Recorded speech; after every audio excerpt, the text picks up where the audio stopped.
जय श्री ओम नमः सिद्धेभ्यः वंदितु सौव सिद्धे ध्रुवमचलमणोवमं पत्ते गोच्छामि समय पाहुल निगमो सुय केवली धनिगम नमः समय साराय स्वानुभूत्या चकासते चित्स्वभावाय भावाय सर्वभावांतरच्छिदे उक्त भाव है स्वांग सब सर्व विशुद्ध स्वभाव स्वांग नहीं वह मूलतः आत्म वस्तु स्वभाव। समय सार पर विद्वत संगोष्ठी से पूर्व आयोजित समय सार की व्याख्यानमाला और उसमें आज सर्व विशुद्ध ज्ञान अधिकार और परिशिष्ट इन दो पर चर्चाएं चल रही है। इसी क्रम में सर्व विशुद्ध ज्ञान अधिकार का अंतिम प्रकरण और एक तरह से कहा जाए तो संपूर्ण समय सार का अंतिम प्रकरण।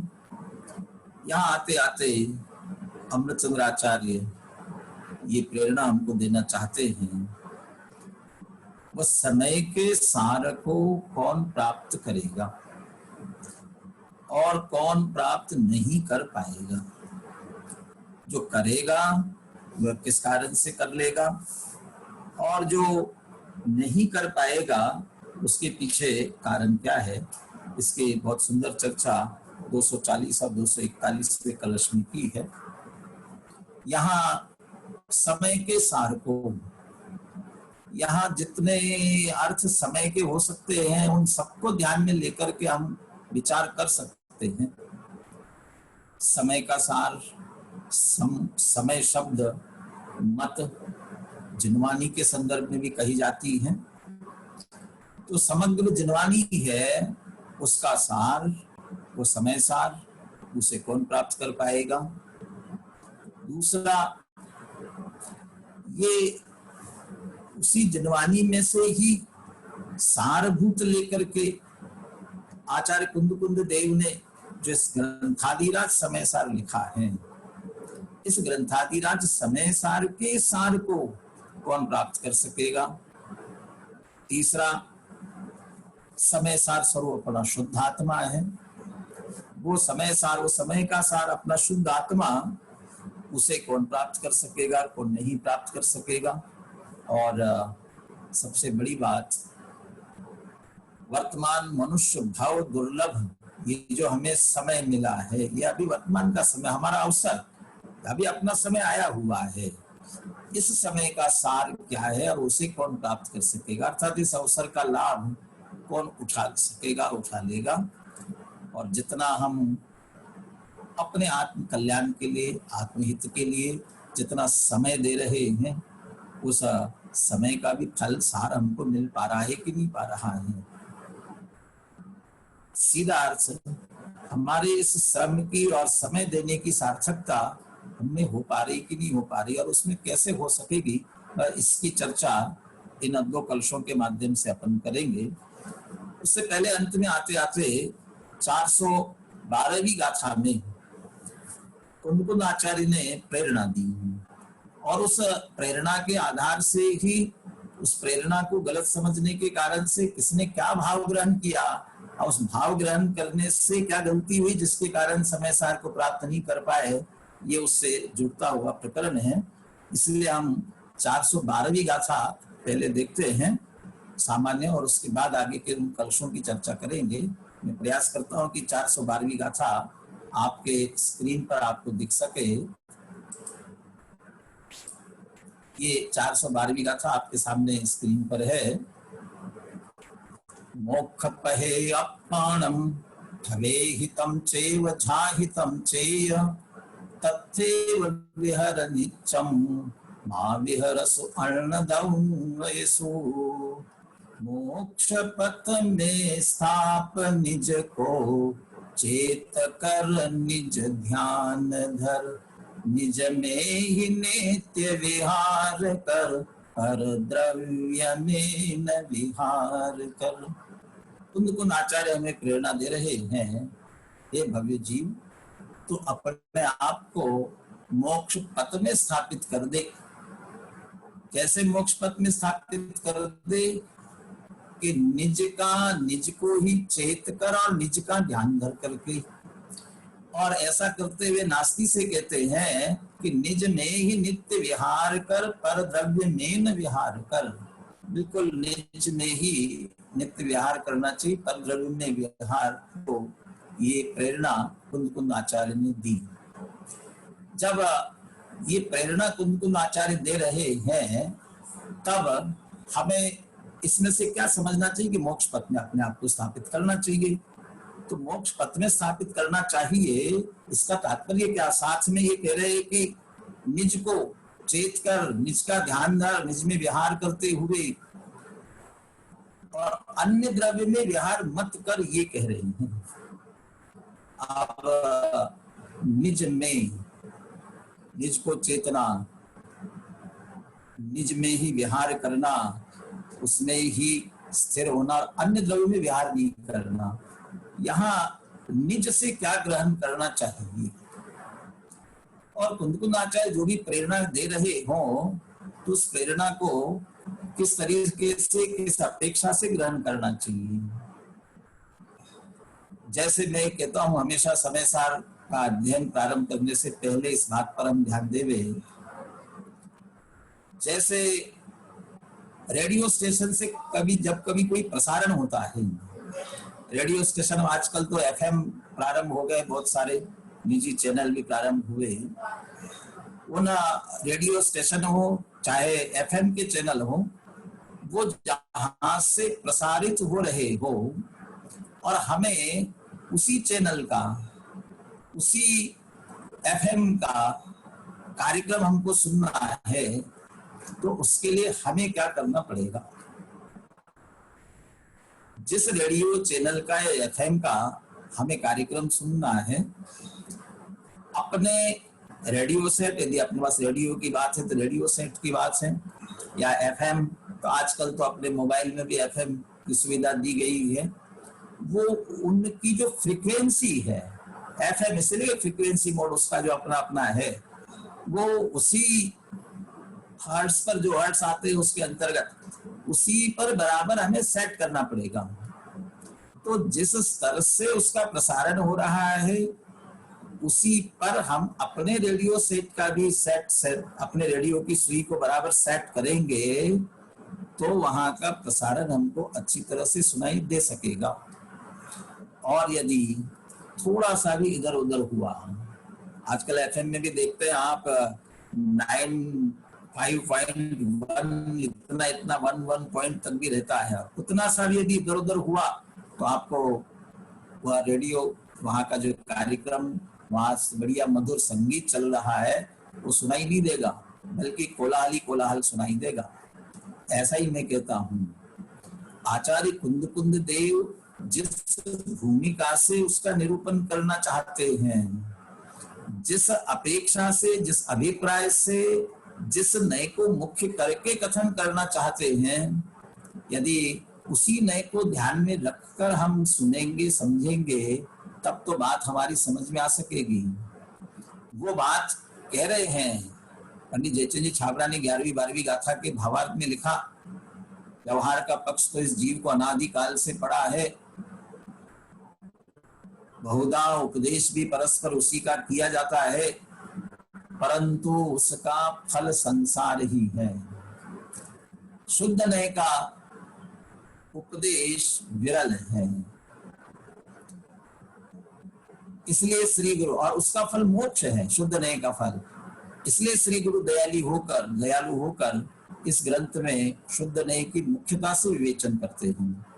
जब वे शुद्ध नए की मुख्यता से विवेचन कर रहे, निश्चय की मुख्यता से विवेचन कर रहे हैं, तब मोक्ष पथ में स्थाप निज को, अपने आप को मुक्ति पथ में स्थापित करना है, और निज को चेत कर, निज ध्यान धर, अपने आप को चेत कर, उसका ध्यान कर, उसी में विहार करते हुए, और अन्य द्रव्य विहार मत करो, ये प्रेरणा दे रहे हैं। तो कौन से मोक्ष पथ की बात कर रहे हो?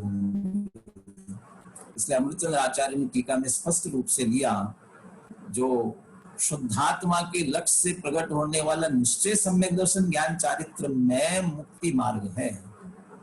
ज्ञान चेतना रूप, शुद्ध ज्ञान चेतना रूप जो मुक्ति मार्ग है, उसके चेतने की बात है।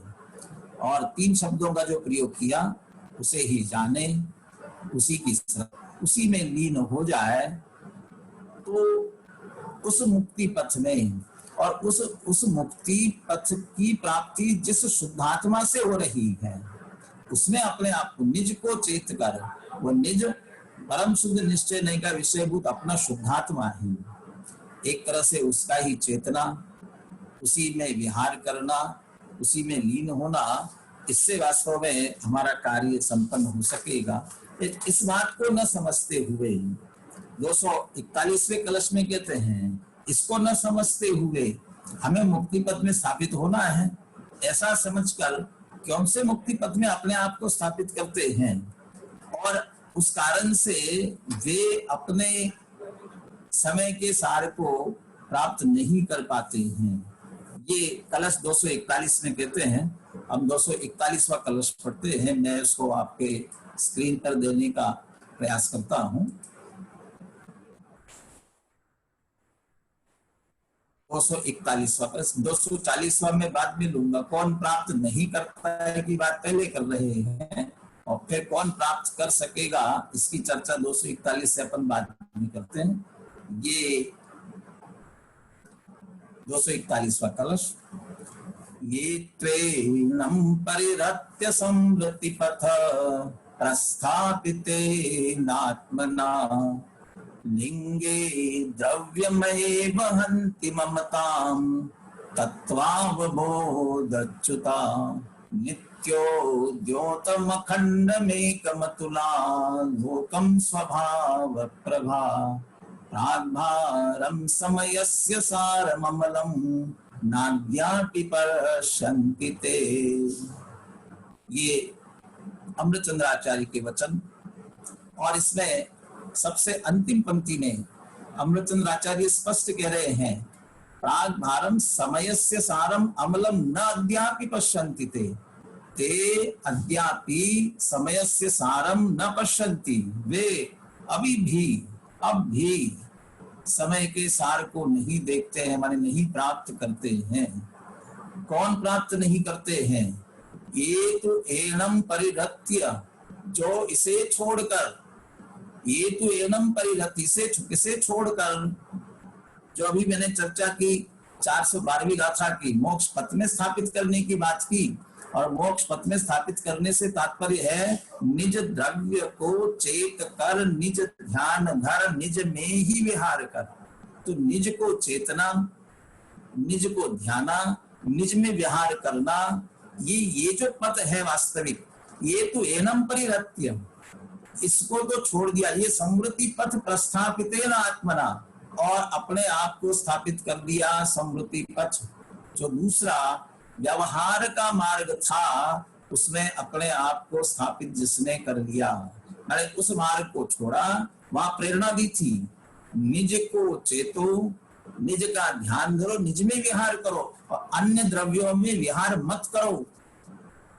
और जिसने इसको तो छोड़ दिया, इस मार्ग को, और समृति पथ प्रस्थापितेन आत्मना, अपने आप को दूसरे मार्ग पर स्थापित किया। और वहां स्थापित करके किया क्या? लिंगे द्रव्यमये वहन्ति ममताम तत्त्वावबोधच्युता। और उस मार्ग पे, व्यवहार का जो मार्ग है, उस व्यवहार मार्ग पे अपने आप को स्थापित करते हुए मोक्ष पथ में स्थापित करने के लिए मुझे मुक्ति मिलेगी, इसी भावना से मात्र उस व्यवहार पथ में अपने आप को स्थापित किया। और लिंगे द्रव्यमये वहन्ति ममताम, और जो बाहर से द्रव्य लिंग धारण किया हुआ है, उसमें ममता को धारण करते हैं। ममताम वहन्ति, ममत्व करते हैं। यहाँ पर कौन से गुणस्थान वालों की बात है कि द्रव्य लिंग में जो ममता धारण करने वाले, हम कौन से गुणस्थान वालों की बात के? द्रव्य लिंग की ममता की बात हो रही है। तो ये तो मुनिराज की बात है, द्रव्यलिंगी मुनि होते हैं। ये द्रव्यलिंग अकेला मुनिपन का ही नहीं होता है, हर अंतरंग में जो भाव लिंग भावपना होता है उसके साथ साथ उसके अनुरूप होने वाला, उसके अनुकूल होने वाला, टोडरमल जी की भाषा में कहे तो उसका निमित्त और सहचारी होने वाला जो दूसरा पक्ष होता है वो सब एक तरह से द्रव्यलिंग है। मोक्ष महल की प्रथम सीढ़ी कौन सी होती है कि सम्यक दर्शन, और जब सम्यक दर्शन होता है तब साथ में एक कषाय चौकड़ी का अभाव होता है। चौथा गुणस्थान अविरत सम्यक्त्व का, एक कषाय चौकड़ी का अभाव हुआ। एक कषाय चौकड़ी के अभाव से अंदर व्यक्त जितनी निर्मलता है उस निर्मलता के साथ बाहर में जो कोई चर्या सम्यक दृष्टि की है, क्योंकि अविरत है इसलिए कोई सम्यक चारित्र नाम देना तो कठिन है, और सम्यक चारित्र नाम देना कठिन है तब क्या नाम दिया जाए। इसलिए कहीं कहीं स्वरूपाचरण नाम दिया, और स्वरूपाचरण पर तो काफी लोगों को इतराज भी होता है। उनको आचार्य ने सम्यक्त्वाचरण नाम दिया। वो उस सम्यक्त्व के साथ कुछ तो आचरण है, कुछ तो उनका जीवन है, जिसे सामान्य रूप से प्रशम संवेग आस्तिक अनुकंपा के रूप में बात की जाती है। ये जो उसके साथ का जीवन हो रहा है, जो सम्यक्त्व की प्राप्ति की भूमिका वाले और सम्यक दृष्टि को भी अन्याय अनीति का अभक्ष निश्चित रूप से होता है। यद्यपि 8 मूल गुणों के पालन के नियम पूर्वक कदाचित व्रत की अपेक्षा लिया जाए तो वह तो पंचम गुणस्थान की बात हो जाएगी, लेकिन फिर भी 8 मूल गुणों का धारण होना, 7 व्यसनों का त्याग, इस तरह का जो एक उनका बाहर का जीवन है वो उनका एक तरह से द्रव्यलिंग है। पंचम गुणस्थान में आए, देश व्रत अंगीकार हुआ। उस देश व्रत में जो श्रावक के 12 व्रत हैं, उन 12 व्रतों की जो चर्या है वो सारा द्रव्यलिंग है। और जब मुनि होने पर मुनि योग्य जो महाव्रत आदि है सकल चारित्र कहलाता है, उसकी जितनी बाहर की चर्या है, बाहर की क्रिया है, 28 मूल गुण आदि है। 28 मूल गुणों की उस क्रिया रूप का धारण करना वो बाहर का सारा द्रव्यलिंग है। और 3 कषाय चौकड़ी के अभाव की व्यक्त रागता अंदर का भाव लिंग है। अब अपनी अपनी भूमिका अनुसार, अब इसके ऊपर की बात तो करना बेमानी है, क्योंकि इसके ऊपर वाले सारे जीव नियम से अंतरंग शुद्धोपयोग में ही स्थित होने वाले, श्रेणी चढ़ करके पूर्णता प्राप्त करने वाले होते हैं। वहां भी बाहर का द्रव्यलिंग है, लेकिन दूसरी बात वहां घटित होना संभव ही नहीं है और वे विवेक करते नहीं। अब इसी ये जो बाहर का द्रव्यलिंग, इसका अर्थ देश व्रत का हो, सकल व्रत का हो, जितनी बाहर की चर्या, शरीराश्रित क्रिया, बाहर के व्रतादिक है, ये जो द्रव्यलिंग है, द्रव्यमय लिंगे वहन्ति ममताम, इसमें जो ममत्व धारण करते हैं का अर्थ क्या? ये मेरी क्रिया है, ये है मेरी क्रिया। चूंकि ये मेरी क्रिया है इसलिए इसका कर्ता मैं हूं, और इसका फल मुझे मिलेगा इसलिए भुगता मैं हूं। माने ये अब जब वे गृहस्थ दशा में होते हैं तब मैं गृहस्थ हूं, जब वो मुनि की बाहर की चर्या पालन करने लग गए अब मैं मुनि हूं। ये एकत्व और उस क्रिया की, ये सारी क्रिया मेरी, मुझे करनी है, ममत्व, मैं करता हूं, इनका कर्तृत्व, इसका फल मुझे मिलेगा, भोक्तृत्व। इस बुद्धि से बहंती ममता, उसमें जो ममत्व कर रहे हैं, क्यों कर रहे हैं, और ऐसे ममत्व बुद्धि क्यों हो रही है कि तत्वावबोधच्युता, तत्व को जानते नहीं, तत्व के अवबोध से वे रहित हैं। ममत्व करने से तत्व से च्युत है कहा जाए, तत्व के अवबोध से, तत्व के सम्यक ज्ञान से, या तत्व का सम्यक ज्ञान नहीं है इसलिए उसमें ममत्व धारण कर रहे हैं। सातों तत्वों की भूल हो रही है। द्रव्य लिंग में ममत्व धारण करने से सातों तत्वों की भूल हो रही है। सातों तत्वों की भूल क्यों? क्योंकि चैतन्य स्वरूप आत्मा स्वयं होने पर भी ये जो बाहर की क्रिया चर्या अंगीकार करते हुए अपने आप को ही महसूस कर रहे हैं कि मैं गृहस्थ हूँ, मैं मुनि हूँ। बनारस दास जी तो सम्यक दृष्टि की बात करते हुए कहते हैं, स्वार्थ के साचे परमार्थ के साचे। उस छंद में आगे कहते हैं, न गृहस्थ है न यति है। वो तो कह रहा है कि न गृहस्थ है न यति है। वो अपने आप को न गृहस्थ मानता है न यति मानता है, अपने आप को चैतन्य स्वरूप आत्मा अनुभव करते हैं। और ऐसा न करके ये मैं तो स्वयं जीव हो करके अजीवात्मक देहाश्रित जितनी क्रिया है उसे जब अपना समझ रहे, अपना मान रहे हैं, इसका अर्थ उन्हें जीव अजीव तत्व का भान नहीं है, जीव अजीव तत्व के ज्ञान से रहित है। फिर ये अंगीकार करने से पहले अपने शरीर आश्रित क्रिया का उपयोग 5 इंद्रिय विषय भोगों में होता था। दिन भर कमाने धमाने में लगे हैं, भोगों को अमृत फल जाना, विषयों में निष्दिन मस्त रहा, उनके संग्रह में हे प्रभुवर में व्यस्त त्रस्त अभ्यस्त रहा। तो ये हमारी स्थिति थी। हम बाहर के सांसारिक कार्यों को कर रहे थे, तब उनमें लगे हुए थे। पाप और उस पाप का फल हमें संसार का परिवर्तन लगेगा, ऐसा समझ करके 5 इंद्रिय विषय भोगों से हट करके व्रताधिक अंगीकार किए हैं। इसका अर्थ अशुभ की निवृत्ति की और शुभ में प्रवृत्ति की है। इस द्रव्य लिंग को अंगीकार करने में अशुभ की निवृत्ति की और शुभ में प्रवृत्ति की जा रही है। और ये जो शुभ के भाव है, उन शुभ भावों से मुक्ति की प्राप्ति होगी, ऐसा समझकर अंगीकार किया है। इस मान्यता में आश्रव बंध संवर निर्जरा मोक्ष 5 तत्वों की भूल आ गई। जो अशुभ से निवृत्ति करके शुभ में प्रवृत्ति की गई है, वह शुभ में प्रवृत्ति करना आश्रव और बंध तत्व है। आश्रव तत्व बंध तत्व है। वो शुभ की प्रवृत्ति आश्रव बंध तत्व है, और उस आश्रव बंध तत्व को हम संवर और निर्जरा मान रहे हैं। तो आश्रव बंध न समझ करके संवर निर्जरा मान रहे हैं। और ऐसे शुभ में प्रवृत्ति करने से उस क्रिया और शुभ की प्रवृत्ति, इनके माध्यम से मोक्ष की प्राप्ति होगी। तब हमने यदि उसे आश्रव बंध समझते तो उसमें नहीं लगते, वास्तविक संवर निर्जरा जो है वो मानते तो संवर निर्जरा का सही स्वरूप समझ सकते थे, और मुक्ति का मार्ग सही समझते तो मोक्ष को सही समझते।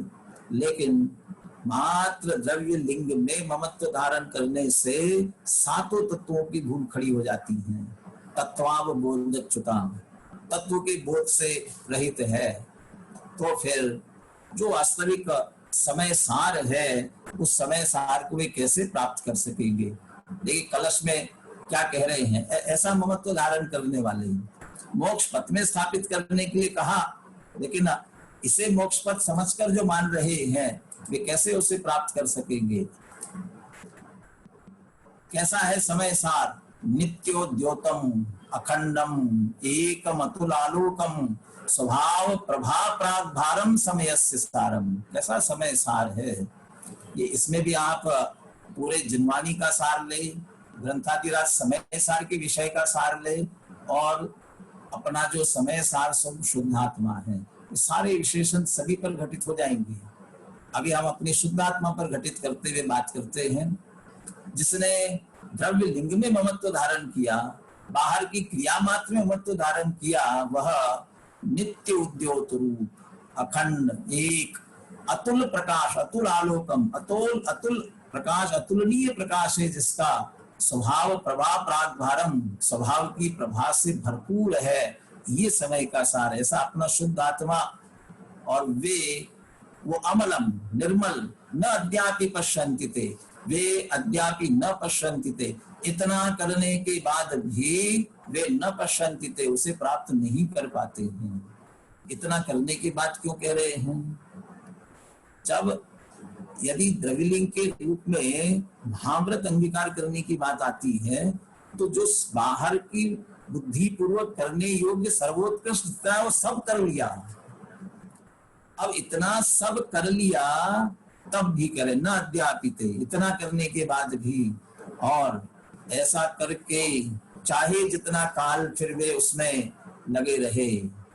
मुनिव्रत धार अनंत बार ग्रेविक उपजायो, पै निज आत्म ज्ञान बिना सुख लेश न पाए।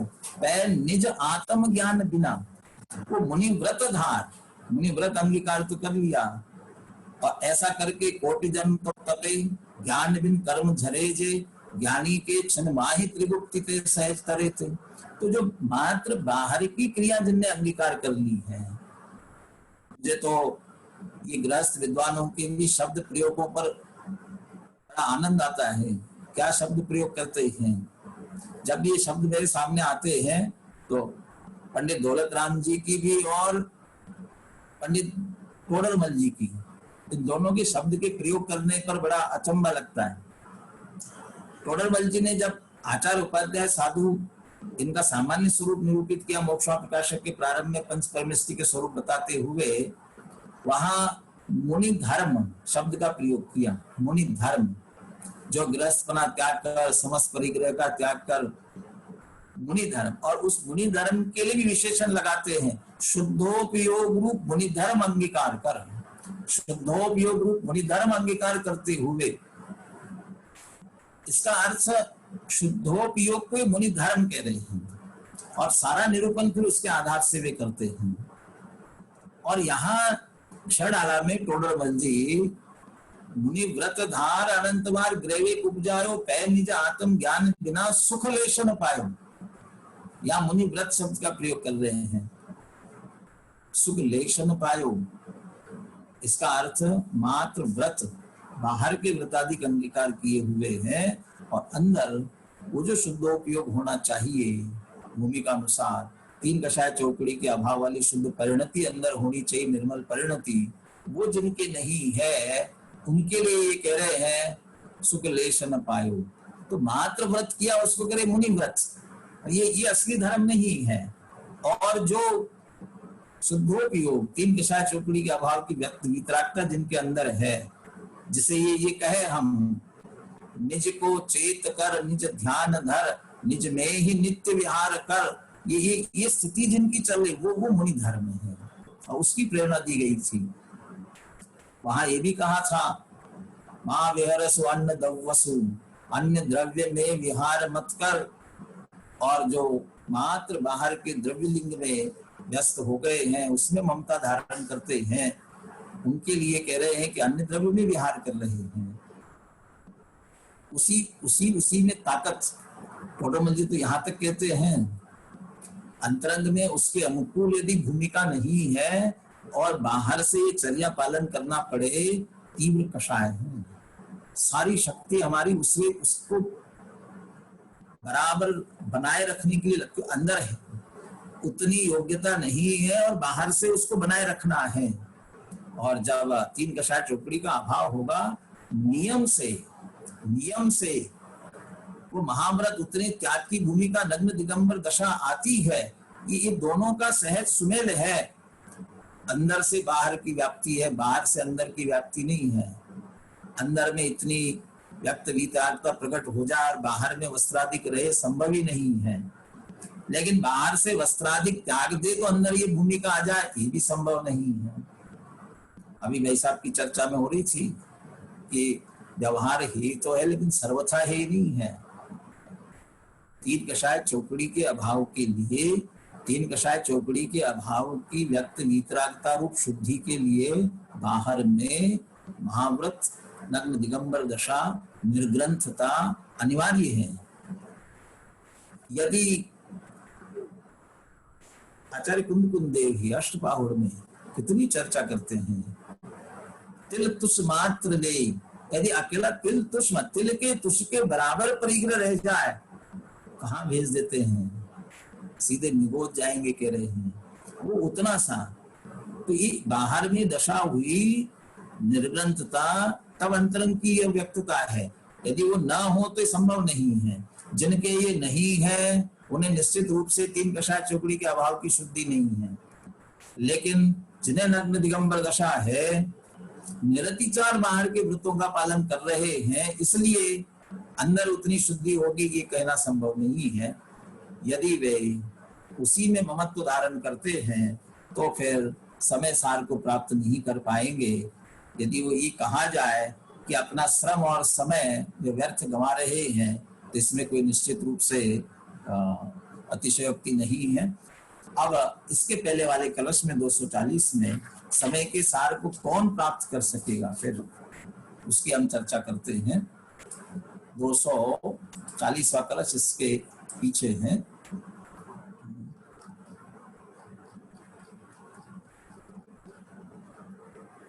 एको मोक्ष पथो येष नियतो द्रव्यक्तिव्रत्यात्मकः तत्रैव स्थितिमेति यस्तमनिशं ध्यायेच्च तं चेतति तस्मिन्नेव निरन्तरं विहरति द्रव्यान्तरान्यस्पृशन् सोऽवश्यं समयस्य सारमचिरात् नित्योदयं विन्दति।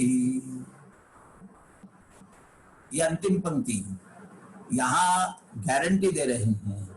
पीछे कहा था ते अद्यापि समयस्य सारम न पश्यन्ति, इतना सब करने के बाद भी वे समय के सार को प्राप्त नहीं कर पाएंगे। और यहाँ कह रहे हैं सो अवश्यम समयस्य सारम अचिरात् नित्योदयम विन्दति, ये अवश्य ही समय के सार को अचिरात् शीघ्र ही तत्काल नित्योदयम विन्दति नियम से उसे प्राप्त करते हैं। कौन किसके लिए कह रहे हैं?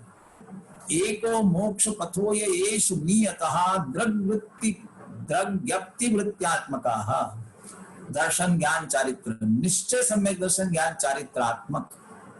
ऐसा जो ये मोक्ष पथ है, एको मोक्ष पथो ये येष, ये एक मुक्ति का मार्ग है, दूसरा मुक्ति का मार्ग नहीं है। यही एकमात्र मुक्ति का मार्ग है। कौन सा? कि निश्चय सम्यक दर्शन ज्ञान चारित्र वाला यही है और एक ही है, दूसरा नहीं है। श्रीमद रायचंद जी लिखते हैं एक होए तृण कालमा परमारथनो पंथ प्रेरे जे परमार्थ ने ते व्यवहार समंत। परमार्थ का मार्ग तो एक ही होता है, दो नहीं। अब इसकी प्रेरक करने वाले और जितने भी क्रियाएं कही जाती होगी वो सब व्यवहार है, तो बहुत सारा व्यवहार का पेटा है, लेकिन निश्चय तो एक है। ऐसा ही सम्यक दर्शन ज्ञान चारित्रात्मक निश्चय मोक्ष मार्ग एक। व्यवहार अकेले रत्नत्रय की बात की जाए, व्यवहार रत्नत्रय की अपेक्षा तो 7 तत्वों का श्रद्धान उसका नाम सम्यक दर्शन, शास्त्रों का ज्ञान उसका नाम सम्यक ज्ञान, और व्रतादि का पालन उसका नाम सम्यक चारित्र। माने श्रद्धा है 7 तत्वों की, ज्ञान है शास्त्रों का, आचरण क्रिया की जा रही व्रतों की। ये 3 एक कहाँ हुए? अब 7 तत्वों की श्रद्धा में भी 7 तत्व 7 शास्त्र, तो कितने कितने शास्त्रों का अभ्यास करे। व्रतादिक में श्रावक 12 व्रतों का पालन करे, मुनिराज 28 मूल गुणों का पालन करे, मुनिराज के लिए फिर 12 तप, कितना कितना विस्तार है। तो यहाँ भी तो निश्चय में भी तो 3 आगे, सम्यक दर्शन ज्ञान चारित्र। कहते यहाँ भी 3 नहीं है, यहाँ भी तो एक कैसा? सम्यक दर्शन ज्ञान चारित्र निश्चय से कहते किसको है? चढ़ालाकर कितनी सरल भाषा में कहते हैं परद्रव्यनते भिन्न आप में कुछ सम्यक्त्व भला है, आप रूप को जान पनो सो सम्यक ज्ञान कला है, आप रूप में लीन रहे थिर सम्यक चारित सोई। आपकी प्रतीति, आपकी रुचि, आपका ज्ञान और आप में स्थिरता, माने वो श्रद्धा ज्ञान चारित्र तीनों का मुख एक आत्मा की तरफ है। इसलिए एक आत्मा को ही जानना, एक आत्मा को पहचानना और एक आत्मा में स्थिर होना, इसलिए वो एक है। निश्चय सम्यक, निश्चय रत्नत्रय में, निश्चय सम्यक दर्शन ज्ञान चारित्र में भी यदि ये 3 कहे जाते हैं तब भी व्यवहार खड़ा होता है।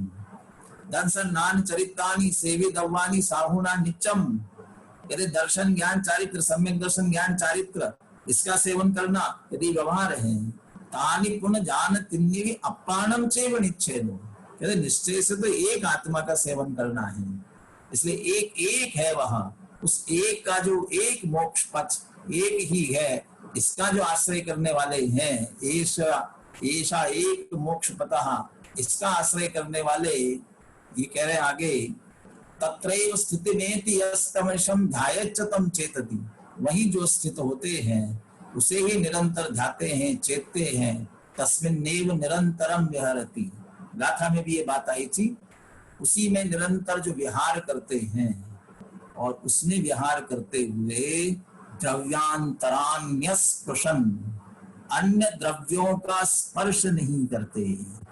स्पर्श नहीं करते का मतलब, ये मुनिराज अभी गृहस्थ अपने शरीर में है, सशरीर है, अनंत अवस्था तक शरीर रहने वाला है, तो शरीर के अंदर ही तो रह रहे हैं।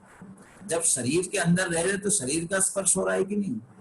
अभी 8 कर्म अभी बाकी है, वो कर्म उनका स्पर्श कर रहे कि नहीं कर रहे हैं? तो द्रव्यांतरान्य स्पर्शन का क्या मतलब? ये सब है, इस बीच में रहते हुए भी स्पर्श नहीं कर रहे का, किससे स्पर्श नहीं कर रहे हैं? द्रव्य स्वभाव की अपेक्षा से देखा जाए तो अबद्ध स्पष्ट है, आत्मा तो स्पर्श करता ही नहीं, आत्मा का स्पर्श तो इनसे होता ही नहीं है, अस्पर्श स्वभावी आत्मा। परंतु यही मैं, यही मेरा, ये देहादिक को मानता हुआ, जैसे अभी बात की अपन ने द्रव्यमय लिंगे ममताम, ममता को जो धारण करने वाले उनकी बात की थी, वे तो निरंतर उसे अपना जान रहे, मान रहे हैं। और अब स्पर्श भी नहीं करने का अर्थ ये रंच मात्र भी, टोडरमल जी की भाषा में कहा जाए तो पर का अंश भी अपने में नहीं मिलाना। नवी अत्य मध्य किंचे अन्नम परमाणु में तमपी, परमाणु मात्र भी मेरा नहीं है। इस तरह से अस्पर्श माने किंचित मात्र भी स्वरूप से स्वीकार नहीं करना। मैं तो एक चैतन्य मात्र ही हूँ, एक ज्ञायक भाव हूँ। पीछे 72-73 गाथा, वहां आचार्य अमृतचंद्र पुनः पुनः विज्ञान घन स्वभाव कहते हैं आत्मा, विज्ञान घन स्वभावी आत्मा।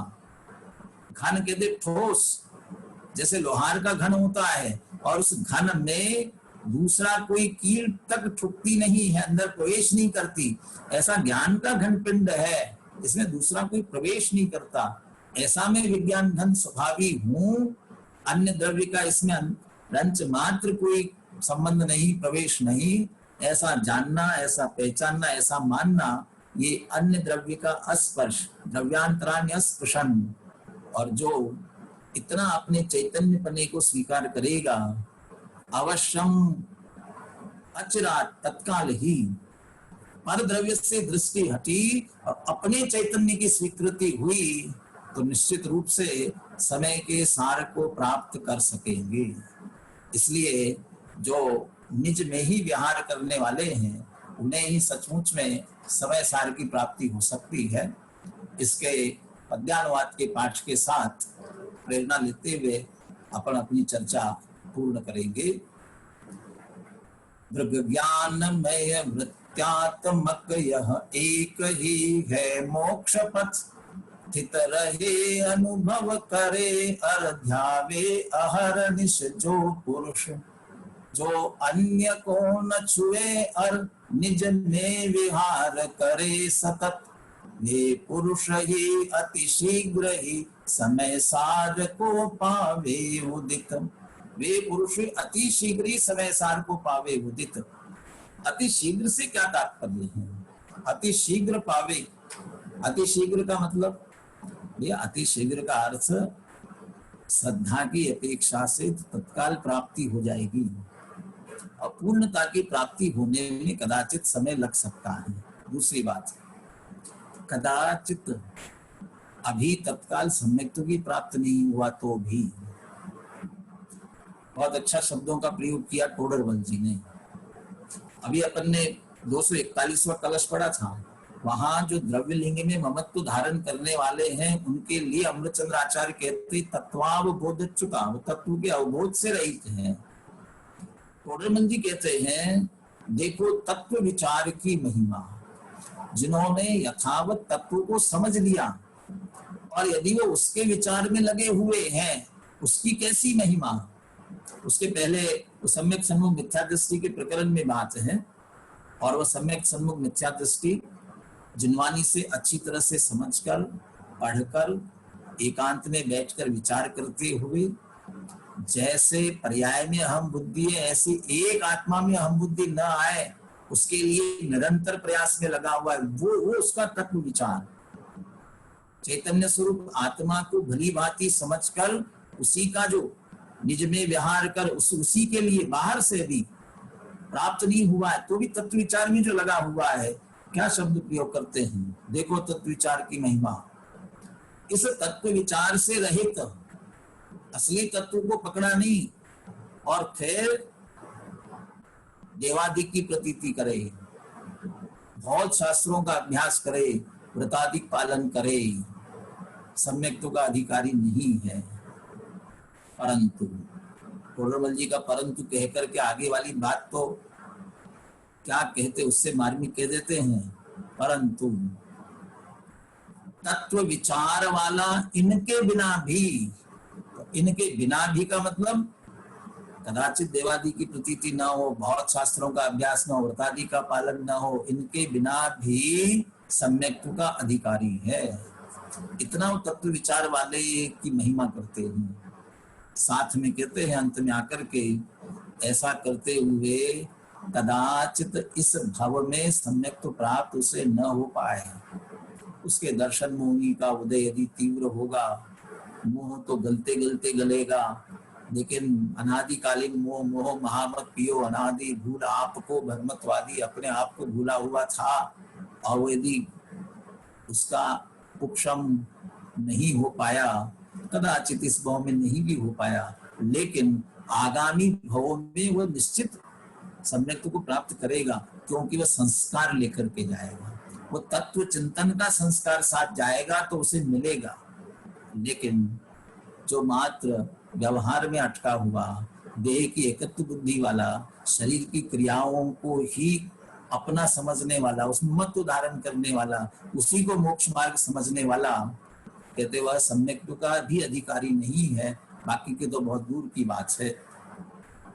दो बातें कह करके चर्चा पूरी करता हूं।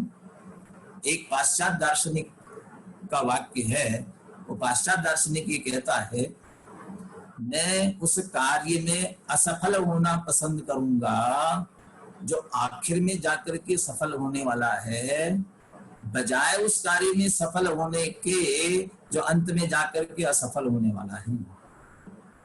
उस कार्य में असफल होना पसंद करूंगा जो अंत में सफल होगा निश्चित ऐसा, लेकिन उस कार्य में सफल होना पसंद नहीं करूंगा जो असफल होने वाला है। 28 मूल गुणों का निरतिचार पालन किया, मुनि व्रत का निरतिचार पालन किया, क्या हुआ? मुक्ति के लिए किया था, मिली क्या मुक्ति? मुनि व्रत धार अनंत बार ग्रेवे कुब जाए, वहां तक तो चला गया, लेकिन अंत में असफल हुआ। ऐसी सफलता मिली, निरतिचार पालन किया, तब तो ग्रेवेक तक गया, ऐसी सफलता से क्या लाभ है?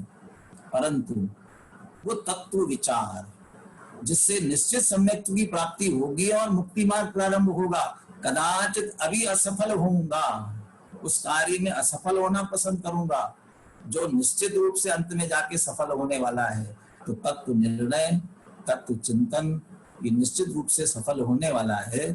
इसलिए यथार्थ तत्व को पकड़ना, तत्व को समझना। हमारे पंडित खीमचंद भाई एक बात कहते थे, समय सार सुनते हुए समय सार समझ में क्यों नहीं आता? जिनवानी की बात असर क्यों नहीं करती है? देशनालब्धि सम्यक्त्व के लिए कारण है, सम्यक्त्व की प्राप्ति क्यों नहीं हो पा रही है?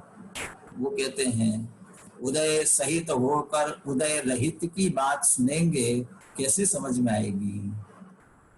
आत्मा चैतन्य स्वरूप, आत्मा उदय रहित, जिस एकत्व विभक्त आत्मा की बात की जा रही है, अबद्ध स्पृष्ट कर्मोदय उसको स्पर्श नहीं करता, उस उदय रहित शुद्धात्मा की बात चल रही है। और मैं मनुष्य हूँ, मैं रागी हूँ, कदाचित व्रत अंगीकार कर लिए तो मैं व्रती हूँ, उदय सहित होकर के सुनेंगे कैसे समझ में आएगा। इसलिए शुद्ध नए से शुद्धात्मा की बात चल रही है, समय सार में शुद्ध नए को प्रदान करके बात की जा रही है। उसी को हम अपने चित्त में, अपनी दृष्टि में मुख्य करें, श्रद्धान में मुख्य करें, तो समय सार की हमें प्राप्ति हो सकेगी, समय सार का सार हमको मिल सकेगा, शुद्धात्मा की प्राप्ति भी हो सकेगी।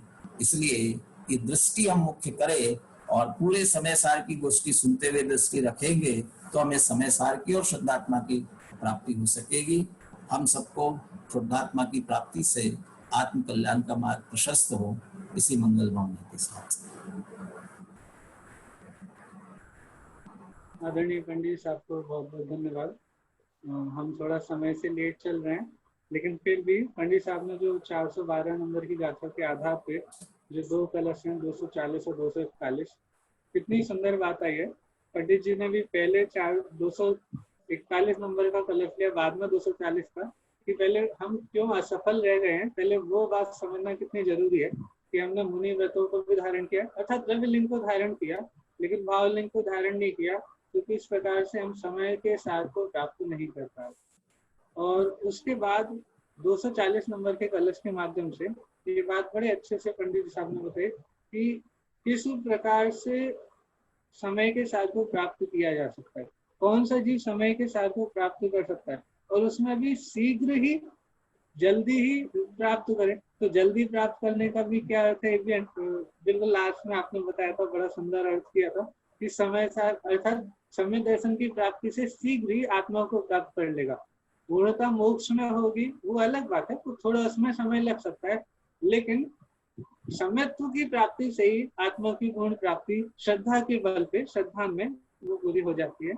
तो अति शीघ्र ही कैसे प्राप्त हो जाए, मोक्ष में प्रकाशक जी और छैडाला जी के भी काफी सारे बहुत अच्छे अच्छे रेफरेंसेस आए थे, और चूड़ामल जी के और दौलत राम जी के जो शब्दों के चयन की बात आपने हमको बताई, वो भी मुनि धर्म और मुनि व्रत के माध्यम से किस प्रकार से अंतर पड़ जाता है।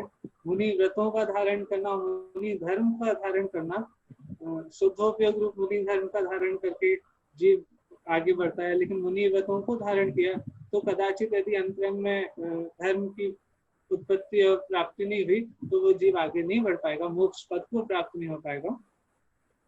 तो इस प्रकार से समय के अभाव में हम प्रश्नोत्तर नहीं ले रहे हैं अभी, क्योंकि अभी जस्ट एक और प्रवचन हमारा प्रारंभ होने वाला है। अभी मैं आदरणीय प्रदीप जी पंडित साहब से निवेदन करूंगा कि वो आए। उनका विषय भी बड़ा रोचक, बहुत अच्छा विषय चलने वाला है।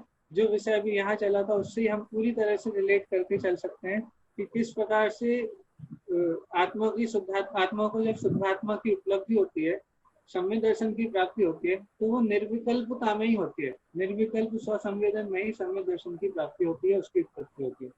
उस निर्विकल्प का स्वरूप क्या है, ऐसे सुंदर विषय पे पंडित साहब का भी प्रवचन होगा।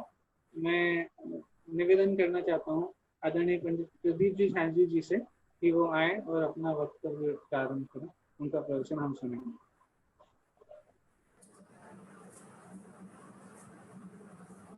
विनीत जी।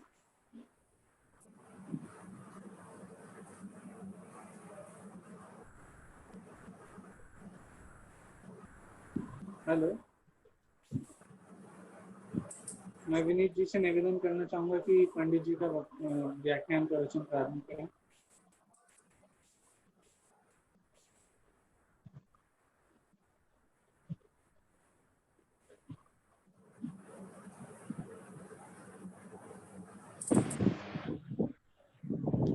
हेलो,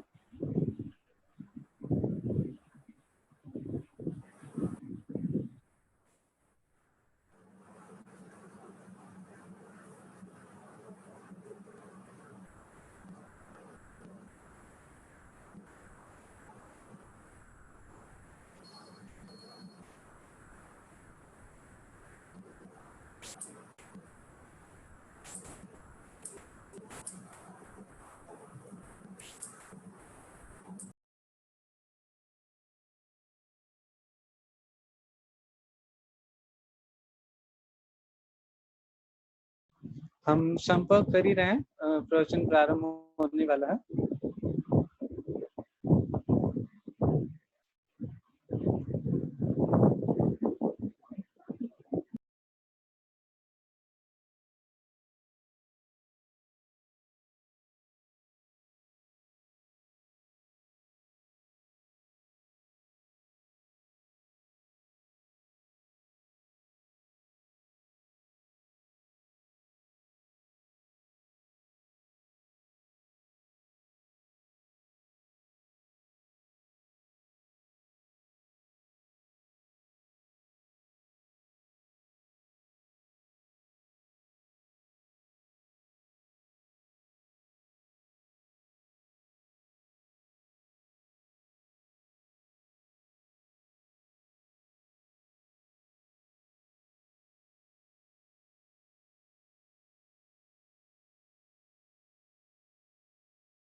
जब तक पंडित जी हमारे मतलब ज्वाइन होते हैं तब तक मैं अभी पिछले प्रवचन से एक दो प्रश्न पूछ लेता हूँ, थोड़ा हमारे समय का भी उपयोग हो जाएगा।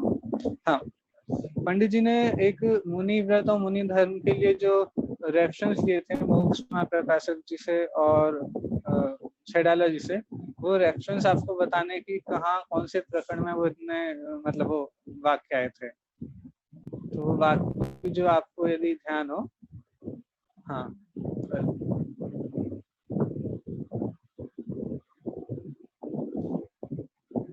हाँ कल्पना जी आप बताइए उत्तर।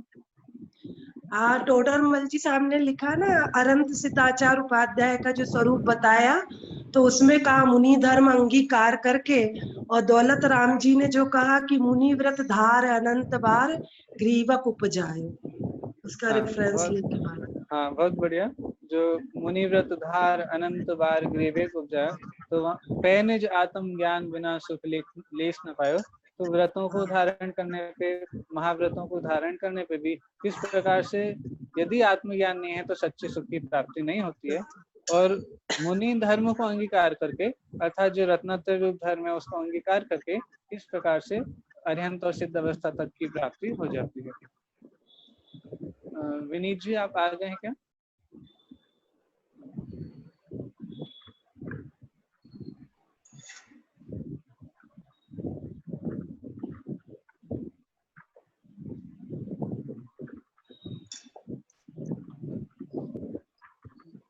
विनीत जी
थोड़ा टेक्निकल प्रॉब्लम के कारण से ये थोड़ा लेट हो रहे हैं, जल्दी से जल्दी हम इसको सॉल्व कर रहे हैं, तो आप सभी थोड़ा सा धैर्य बना के रखिएगा।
हेलो। तकनीकी कारण से कुछ समस्या आ रही है, जिससे वीडियो शेयर हो पा रही है लेकिन उसके साथ ऑडियो शेयर नहीं हो पा रहा है। तो हमको लगता है कि अभी हमको यहाँ पे ही रोकना पड़ेगा। मैं आप सभी से क्षमा मांगता हूँ कि ये विषय हम प्रवचन यहाँ पे अभी टेलीकास्ट नहीं कर पा रहे थे। अभी के लिए इतना ही रखते हैं। सभी को जय श्री राम।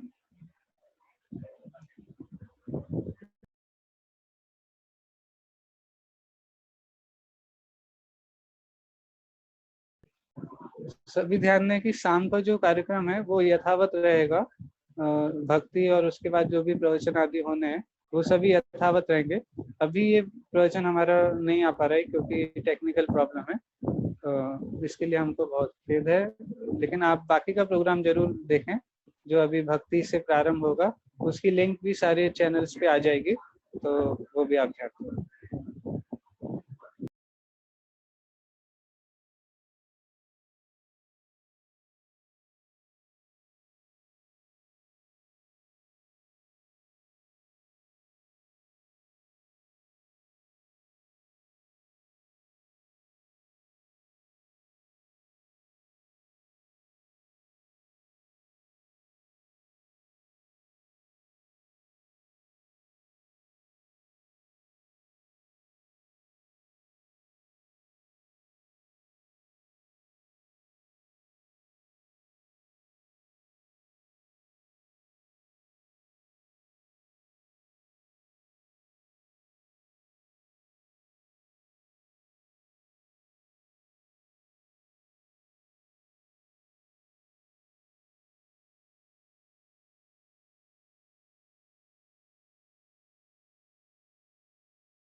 Hello hello. हाँ बोलिए। हाँ भैया, क्या हुआ? ये टेक्निकल प्रॉब्लम के कारण से हम उसको नहीं टेलीकास्ट हुआ। नहीं कर पा रहे हैं। तो अभी का प्रवचन यहाँ तक ही होगा। शांभव भक्ति और उसके बाद जो प्रवचन होंगे वो यथावत होंगे। अभी इतना ही रहेगा। ठीक है। सभी से निवेदन है कि मीटिंग ये एंड नहीं हो पा रही अभी। वो जो मेन होस्ट हैं वो आके इसको एंड हाँ। करेंगे। आप सभी मीटिंग